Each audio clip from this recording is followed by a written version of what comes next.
Hello friends, welcome back to the channel Krupa Malnad. ನಾನು ಕೃಪಾ.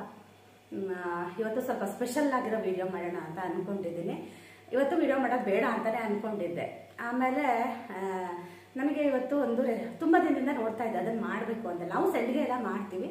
ಈಗ ಹೆಂಗಿದ್ರು ಬೇಸಿಗೆ ಶುರುವಾಯ್ತಲ್ಲ, ಎಲ್ಲರ ಮನೆಯಲ್ಲೂ ಇನ್ನೂ ಶುರುವಾಗುತ್ತೆ. ಹಪ್ಪಳ ಸಂಡಿಗೆ ಪರ್ವ ಶುರುವಾಗುತ್ತೆ. ಹಾಗಾಗಿ ನಾನು ಕೂಡ ಇವತ್ತು ಯಾಕೆ ನಾನು ಇದನ್ನು ಟ್ರೈ ಮಾಡಬಾರ್ದು ಅಂತ ಮಾಡ್ತಾ ಇದ್ದೀನಿ.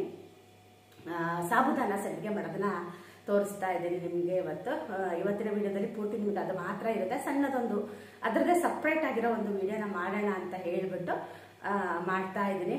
ಹೋಪ್ಸೋ ನಿಮಗೆಲ್ಲ ಇಷ್ಟ ಆಗುತ್ತೆ ಅಂತ ಅನ್ಕೊತೀನಿ. ಒಂದು ಸಣ್ಣ ಕಪ್ಪಲ್ಲೇ ಮಾಡಿ ನಾನು ನೋಡ್ತಾ ಇದ್ದೀನಿ ಹೇಗಾಗುತ್ತೆ ಏನು ಅಂತ. ಅದು ಚೆನ್ನಾಗಿ ಆದರೆ ನೆಕ್ಸ್ಟ್ ಮತ್ತೆ ಮಾಡೋಣ ಅಂತ ಹೇಳಿ ನಾವು ಅಕ್ಕಿ ರವೆನ ಇದು ತೊಳೆದು ಹಾಕಿ ಒಡೆದು ಅದನ್ನು 3 ದಿನ ನೆನೆಸಿ ಅದು ಹುಳಿ ಬರ್ಬೇಕು. ನಮಗೆ ಹುಳಿ ಬಂದಮೇಲೆ ಮಾಡ್ತೀವಿ. ಇದು ಸಾಬುದಾನ ಹಾಗಲ್ಲ, ದಿಢೀರಂತ ಮಾಡ್ಬೋದು. ಇದನ್ನು ಕೂಡ ನೀವು ಅದೇ ರೀತಿಯಾಗಿ ಮಾಡಬಹುದೇನೋ ಗೊತ್ತಿಲ್ಲ ನನಗೂ. ನಾನಿವತ್ತು ಹಾಗೆ ಇದೊಂಥರ ದಿಢೀರ್ ಸಂಡಿಗೆ ಮಾಡೋದನ್ನ ನಿಮಗೆ ತೋರಿಸ್ತೀನಿ. ಚೆನ್ನಾಗಿ ಬಿಸಿಲಿದ್ರೆ ಇದು ಆರಾಮಾಗಿ ಒಂದೇ ದಿನದಲ್ಲೇ ನಿಮಗೆ ಚೆನ್ನಾಗಿ ಒಣಗಿಬಿಡುತ್ತೆ. ಬೇಸಿಗೆ ಶುರುವಾಯಿತು ಅಂದರೆ ಹಪ್ಪಳ ಸಂಡಿಗೆ ಶುರುವಾಗುತ್ತೆ. ಈಗ 1 ಕಪ್ಪು ಸಾಬುದಾನದಲ್ಲಿ ಎಷ್ಟು ಸಂಡಿಗೆ ಆಗುತ್ತೆ ಅನ್ನೋದನ್ನು ನಿಮಗೆ ನಾನು ತೋರಿಸ್ತಾ ಇದ್ದೀನಿ. 1 ಕಪ್ಪಷ್ಟು ನಾನು ಸಾಬುದಾನನ ತೊಗೊಂಡಿದ್ದೀನಿ. ಇದನ್ನು ಮಿಕ್ಸಿ ಜಾರಿಗೆ ಹಾಕಿ ನಾವು ಸಣ್ಣದಾಗಿ ಅಕ್ಕಿ ರವೆ ಎಲ್ಲ ಮಾಡ್ಕೊತೀವಲ್ವ, ಆ ಥರ ರವೆ ಮಾಡ್ಕೊತೀನಿ. ಇದೇನೆಂದರೆ ದಿಢೀರಂತ ಮಾಡುವಂಥದ್ದು. ನಿಮ್ಗೆ ಯಾರಿಗಾದರೂ ಸಂಡಿಗೆ ಮಾಡೋಕ್ಕೆ ಬರಲ್ಲ ಅಂದರೂ ಕೂಡ ಆರಾಮಾಗಿ ಇದನ್ನು ನೀವು ಮಾಡ್ಕೋಬೋದು. ಮತ್ತು ಬಾಯಲ್ಲಿಟ್ಟರೆ ಕರಗುವಂಥ ಸಂಡಿಗೆ ಇದು. ನಾನು 1 ಕಪ್ಪು ಸಾಬುದಾನ ತೊಗೊಂಡಿದ್ದೀನಲ್ವ, ಈಗ ನಾನು ನೆನೆಸೋದಕ್ಕೆ 3 ಕಪ್ಪಷ್ಟು ನೀರನ್ನು ಹಾಕಿ ಅದನ್ನು ಚೆನ್ನಾಗಿ ನೆನೆಸಿರ್ತೀನಿ. ನಾನು ಮೆಜರ್ಮೆಂಟ್ ಹೆಂಗೆ ಹೇಳಿರ್ತೀನೋ ಅದೇ ಥರ ಮಾಡಿ. ಯಾಕಂದರೆ ನೀರು ಹೆಚ್ಚು ಕಮ್ಮಿ ಆದರೆ ಕೂಡ ಸಂಡಿಗೆ ಚೆನ್ನಾಗಿ ಆಗಲ್ಲ, ಗಟ್ಟಿ ಇಲ್ಲ, ತುಂಬ ತೆಳು ಆಗಿಬಿಡುತ್ತೆ. ಹಾಗಾಗಿ ನಾನು ಹೇಳಿರೋ ಮೆಜರ್ಮೆಂಟನ್ನ ಸ್ವಲ್ಪ ಚೆನ್ನಾಗಿ ಕೇಳ್ಕೊಳ್ಳಿ. ನಾನು ಯಾವ ಕಪ್ಪು ತೊಗೊಂಡಿದ್ನೋ ಅದೇ ಕಪ್ಪಲ್ಲಿ 3 ಕಪ್ಪಷ್ಟು ನೀರನ್ನು ಹಾಕಿ ನೆನೆಸಿರ್ತೀನಿ. ಒಂದು ಅರ್ಧ ಗಂಟೆ ಇದನ್ನು ಚೆನ್ನಾಗಿ ನೆನೆಸಿಟ್ರೆ ಸಾಕು. ತುಂಬ ಹೊತ್ತೇ ನೆನೆಯೋದು ಬೇಡ, ಯಾಕಂದರೆ ನಾವು ಅದನ್ನು ಪುಡಿನ ಮಾಡಿರ್ತೀವಲ್ವ. ಹಾಗಾಗಿ ತುಂಬ ಈಸಿಯಾಗಿ ಮಾಡುವಂಥದ್ದು ಇದು. ನನಗಂತೂ ಭಾಳ ಅಂದರೆ ಭಾಳನೇ ಇಷ್ಟ ಆಯಿತು. ಯಾರಾದರೂ ಈಗ ಹೊಸದಾಗಿ ಮಾಡೋರಿಗೆ ಗೊತ್ತಾಗಲ್ವಲ್ಲ, ಹಾಗಾಗಿ ಅವರಿಗೆಲ್ಲ ಹೆಲ್ಪ್ ಆಗಲಿ ಅನ್ನೋ ದೃಷ್ಟಿಯಿಂದ ನಾನೀಗ ತೋರಿಸ್ತಾ ಇದ್ದೀನಿ. ಹಾಗೆಯೇ ನಾನು ಸ್ವಲ್ಪ ದಪ್ಪ ತಳ ಇರೋಂಥ ಪಾತ್ರೆ ಆಗಬೇಕಾಗುತ್ತೆ. ಅದಕ್ಕೆ ನಾನು ಕುಕ್ಕರ್ ಇಟ್ಕೊಂಡಿದ್ದೀನಿ. ಆಗಲೇ ನಾನು 3 ಲೋಟ ನೀರು ಹಾಕಿದ್ದೆ. ಈಗ ನಾನು ಇದಕ್ಕೆ 5 ಲೋಟ ನೀರನ್ನು ಹಾಕ್ತಾ ಇದ್ದೀನಿ. ಇದು ಚೆನ್ನಾಗಿ ಕುದಿಬೇಕು. ಕುದ್ದ ನಂತರ ನಾವು ಅದಕ್ಕೆ ನಾವು ಆಗಲೇ ನೆನೆಸಿಟ್ಟಿದ್ದೆಲ್ಲ ಅದನ್ನು ಹಾಕಬೇಕಾಗುತ್ತೆ. ಸ್ವಲ್ಪ ದಪ್ಪ ತಳ ಇರೋಂಥ ಪಾತ್ರೆನ ಇಟ್ಕೊಳ್ಳಿ, ಇಲ್ಲಾಂದರೆ ಕೆಳಗಡೆ ಸೀದು ಹೋಗೋದಿರುತ್ತೆ. ಇದಕ್ಕೆ ನೀವು ಬೇಕಿದ್ರೆ ಸ್ವಲ್ಪ ಚಿಲ್ಲಿ ಫ್ಲೇಕ್ಸು ಹಾಗೆಯೇ ಕೊತ್ತಂಬರಿ ಸೊಪ್ಪು ಇಲ್ಲ ಹಸಿಮೆಣಸನ್ನು ಕೂಡ ಹಾಕ್ಬೋದು. ನಾನು ಚೂರು ಉಪ್ಪನ್ನ ಹಾಕ್ತಾಯಿದ್ದೀನಿ. ಇದು ಯಾಕೋ ಸ್ವಲ್ಪ ಗಟ್ಟಿ ಅಂತ ಅನ್ನಿಸ್ತು, ಹಾಗಾಗಿ ನಾನು 1 ಕಪ್ಪಷ್ಟು ನೀರನ್ನು ನಾನು ಮಿಕ್ಸ್ ಮಾಡ್ಕೊತಾ ಇದ್ದೀನಿ. ಒಟ್ಟು ನಾನು 9 ಕಪ್ಪು ನೀರನ್ನು ಹಾಕಿದ್ದೀನಿ. 1 ಕಪ್ಪು ರವೆಗೆ ಒಟ್ಟು 9 ಕಪ್ಪು ನೀರನ್ನು ಹಾಕಿದ್ದೀನಿ. ನಿಮಗೆ ಫಸ್ಟ್ ಸಲ ಮಾಡಿದಾಗ ಸ್ವಲ್ಪ ಕನ್ಫ್ಯೂಷನ್ ಆಗ್ಬೋದು. ನೀವು ಪದೇ ಪದೇ ಮಾಡಿದಾಗ ನಿಮಗೆ ಕರೆಕ್ಟಾಗಿ ಗೊತ್ತಾಗುತ್ತೆ. ಮತ್ತು ಏನಂದರೆ ನೀವೇನಾದರೂ ಗಂಜಿ ಸ್ವಲ್ಪ ಗಟ್ಟಿ ಆಯಿತು ಅಂತ ಅನಿಸಿದ್ರೆ ನಿಮಗೆ ತಣ್ಣೀರನ್ನು ಮಿಕ್ಸ್ ಮಾಡಬೇಡಿ.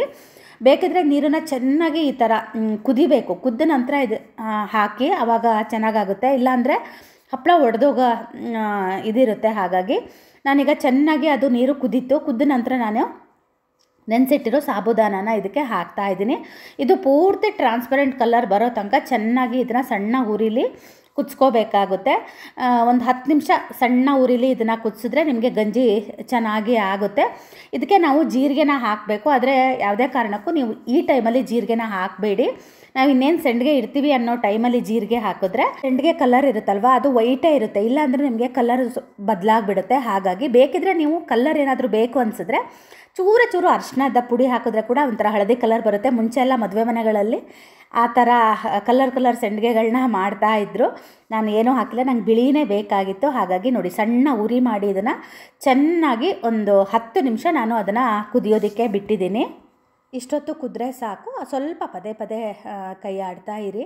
ತೆಳು ಇರುತ್ತೆ, ಆದ್ರೂ ಎಲ್ಲಾದರೂ ಗಟ್ಟಿ ಆದರೆ ಅಂತ ಹೇಳಿ ನೋಡ್ಬೋದು. ಈಗ ಫುಲ್ ಇದು ಟ್ರಾನ್ಸ್ಪರೆಂಟ್ ಆಗಿದೆ. ಇದಕ್ಕೆ ನಾನು ಈಗ ಬಿಸಿ ಇರಬೇಕಿದ್ರೇ ಜೀರಿಗೆನ ಮಿಕ್ಸ್ ಮಾಡಿ, ಮತ್ತು ಬಿಸಿ ಇರಬೇಕಿದ್ರೇ ಇದನ್ನು ನಾವು ಇಡಬೇಕಾಗುತ್ತೆ.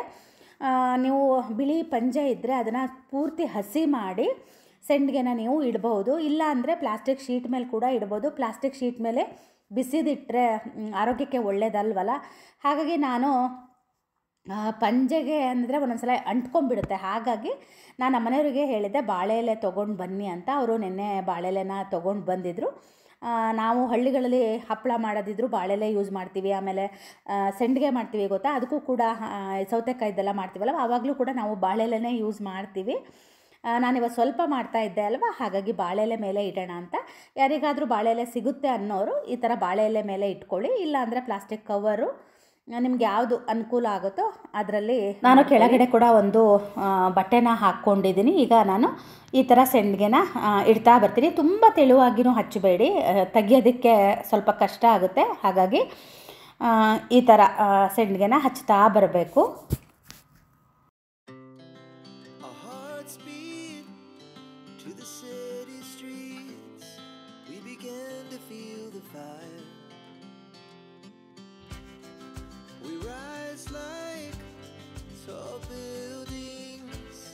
As the chemicals they take us higher.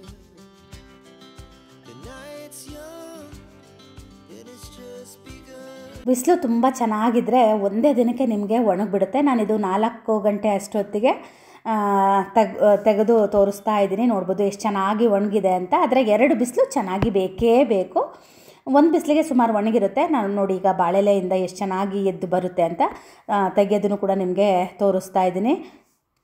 ಸೆಂಡ್ಗೆ ಒಳ್ಳೆ ಪೇಪರ್ ಥರ ಆಗಿದೆ. ಇನ್ನೊಂದು ಚೂರು ಒಣಗಿದ್ರೆ ಇನ್ನೂ ಚೆನ್ನಾಗಿ ಬಿಟ್ಬಿಡುತ್ತೆ. ನಾನು ನಿಮಗೆ ತೋರಿಸೋಣ ಅಂತ ಹೇಳಿ ಈಗಲೇ ನಾನು ತೆಗಿತಾ ಇದ್ದೀನಿ.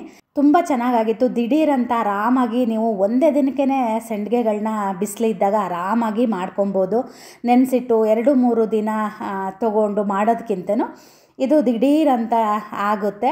ಯಾರಿಗಾದರೂ ನಿಮಗೆ ಈ ವಿಡಿಯೋ ಇಷ್ಟ ಆಗಿದ್ದರೆ ಖಂಡಿತ ಇದನ್ನು ಟ್ರೈ ಮಾಡಿ, ಮತ್ತು ಹೇಗಾಗಿತ್ತು ಅನ್ನೋದನ್ನು ಕೂಡ ನನಗೆ ಕಮೆಂಟ್ ಮೂಲಕ ತಿಳಿಸಿ. ಒಂದು 10 ರೂಪಾಯಿ ಖರ್ಚು ಮಾಡಿದ್ರೆ ನೋಡಿ ಎಷ್ಟೊಂದು ಡಬ್ಬಗಟ್ಟಲೆ ಸೆಂಡ್ಗೆನ ಮಾಡ್ಕೋಬೋದು. ನಾನೇನು ಅದು ಒಂದು ಲೋಟಕ್ಕೆ ಒಂದು 10 ರೂಪಾಯಿ ಬಿದ್ದಿರ್ಬೋದು ಸಾಬುದಾನಕ್ಕೆ. ಈ ಬೌಲ್ ತುಂಬಷ್ಟು ಸೆಂಡ್ಗೆ ಆಗಿತ್ತು, ತುಂಬಾ ಚೆನ್ನಾಗಾಗಿತ್ತು. ಹಾಗೆಯೇ ನಿಮಗೆ ನಾನು ಕರೆದು ಕೂಡ ತೋರಿಸ್ತೀನಿ. ನೋಡ್ಬೋದು ಇಷ್ಟು ಸೆಂಡ್ಗೆ ಬಂದಿದೆ. ಬರೀ ಒಂದು ಕಪ್ಪಲ್ಲಿ ಇಷ್ಟು ಸೆಂಡ್ಗೆ ಆಗಿದೆ.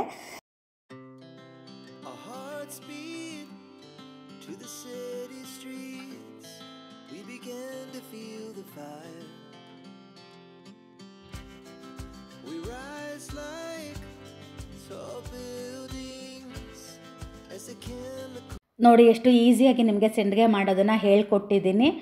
ಖಂಡಿತ ಯಾರಿಗಾದರೂ ಈ ವಿಡಿಯೋ ಇಷ್ಟ ಆಗಿದ್ದರೆ ಈ ಸೆಂಡ್ಗೆನ ಮಾಡಿ. ಹಾಗೆ ಯಾರಿಗಾದರೂ ಬೇಕಿದ್ದರೆ ಈ ವಿಡಿಯೋನ ಶೇರ್ ಕೂಡ ಮಾಡಿ.